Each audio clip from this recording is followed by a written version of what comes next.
भौतिक विज्ञान कक्षा 11 के छात्र, पाठ 2 चल रहा है। इस पाठ में आज अध्ययन करेंगे लंबाई का मापन, बड़ी दूरियों का मापन। बड़ी दूरियां जैसे किसी पहाड़ी की दूरी, वायुयान या पनडुब्बी की दूरी, चंद्रमा की दूरी, किसी ग्रह या निकट के तारे की दूरी, ये सीधे ही नहीं नाप सकते किसी पैमाने या फीते से। इसके लिए विशेष विधियों का उपयोग किया जाता है। इसमें परावर्तन विधि और लंबन विधि मुख्य है। परावर्तन विधि क्या है? परावर्तन विधि जैसे कि इसका नाम है परावर्तित होना।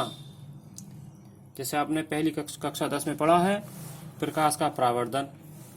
जब प्रकाश किसी चिकनी और समतल सतह से टकराकर वापस लौटता है, उस घटना को परावर्तन कहते हैं। तो उसी सिद्धांत पर आधारित है ये विधि। जैसे कोई तरंग s दूरी पर स्थित किसी वस्तु से टकराकर यानी कि परावर्तित होकर t समय में वापस लौटती है। t समय कौन सा है? तरंग के वहां तक पहुंचने का और टकरा के वापस आने का। तो दूरी s बराबर उसका वेग मान लिया हमने v तरंग का गुणा समय। समय कितना हुआ बच्चों? कुल समय है t लिया हमने, और एक साइड का जो समय होगा, एक तरफ का कि तरंग गई और वहां पर टकराई, वहां तक का समय t/2। तो s बराबर v गुणा t/2। लंबन विधि द्वारा खगोलीय पिंड की दूरी ज्ञात करना।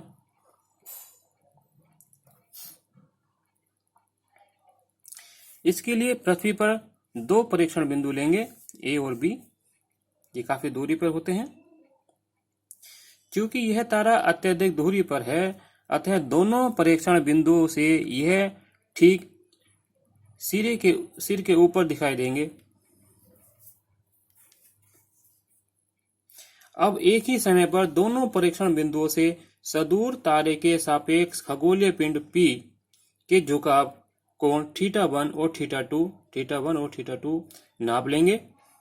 तब लंबन कोण जो है थीटा, वो θ1 और θ2 के योग के बराबर होगा। यदि दोनों परीक्षण बिंदुओं के बीच की दूरी b है, तो चित्र से हम स्पष्ट करेंगे कि θ बराबर b/s। थीटा ये वाला कोण बराबर चाप बटे त्रिज्या। यह सूत्र पता ही आप जानते होंगे। तो इसमें हम s निकाल लेंगे b की वैल्यू रखकर और थीटा की वैल्यू रखकर। b और थीटा की हमें माप ज्ञात करके इस सूत्र में रखकर हम s यानी कि उस तारे तक की दूरी ज्ञात करेंगे। लंबन विधि से चंद्रमा का व्यास ज्ञात करना। पृथ्वी के स्थान E से, एक स्थान है पृथ्वी पर E से दूरदर्शी की सहायता से चंद्रमा को देखेंगे।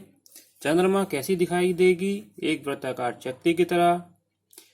दूरदर्शी को चंद्रमा के व्यास के एक सिरे A पर और फिर B पर फोकस करके थीटा कोण ज्ञात कर लेंगे। अब यही यदि पृथ्वी से चंद्रमा की दूरी s हो, तो इस चित्र में हम थीटा बराबर चाप बटे s, चाप AB और s हो गया इसकी दूरी। यानी कि एक हमने वृत्त मान लिया, तो ये चाप AB है और s जो है त्रिज्या है। AB की दूरी मान ली हमने d, यानी d/s। हमें d जो व्यास ज्ञात करना है, तो d बराबर s थीटा। s और थीटा के मान ज्ञात करके हम चंद्रमा का व्यास d ज्ञात करेंगे। अत्यंत छोटी लंबाइयों का मापन कैसे करेंगे? जैसे ओलिक अम्ल के अणु का व्यास का निर्धारण करना। सबसे पहले ओलिक अम्ल का 1/400 सांद्रता का तनु विलयन बनाएंगे। अब एक चौड़ी और सॉफ्ट ट्रे में पानी लेकर इस पर एक तनु विलयन की n बूंदें धीरे धीरे से डालकर सावधानी से फैला देंगे। कुछ ही देर में अल्कोहल का वाष्पन हो जाएगा और जल के पृष्ठ पर ओलिक अम्ल की फिल्म बनी रह जाएगी। इस फिल्म का क्षेत्रफल ज्ञात करेंगे।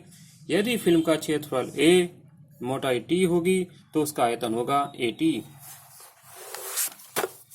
यह आयतन ओलिक अम्ल की n बूंदों के आयतन NV में ओलिक अम्ल के आयतन NV गुणा 1/400 के बराबर होगा, यानी कि AT बराबर NV गुणा 1/400।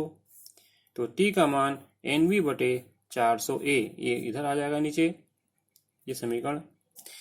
अब हम ये माने कि ओलिक अम्ल की फिल्म की मोटाई एक अणु के व्यास के बराबर है, तो अणु का व्यास T समीकरण 1 से हम ज्ञात करेंगे। परमाणु की त्रिज्या का मापन हम कैसे करते हैं, इसका सिद्धांत है बच्चों, आवोगाद्रो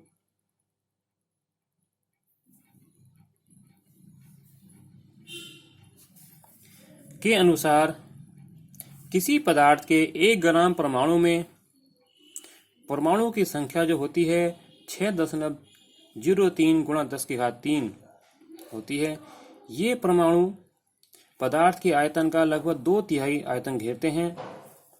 तो R बराबर 1/2 पाई V/m इंटू m/n का पावर 1/3, जहाँ V पदार्थ का आयतन है, m इसका द्रव्यमान है, स्मॉल m इसका द्रव्यमान है, m पदार्थ का परमाणु भार तथा n अवोगाद्रो संख्या है। इस प्रकार हम इसकी जो त्रिज्या है वो ज्ञात कर लेंगे, परमाणु की त्रिज्या।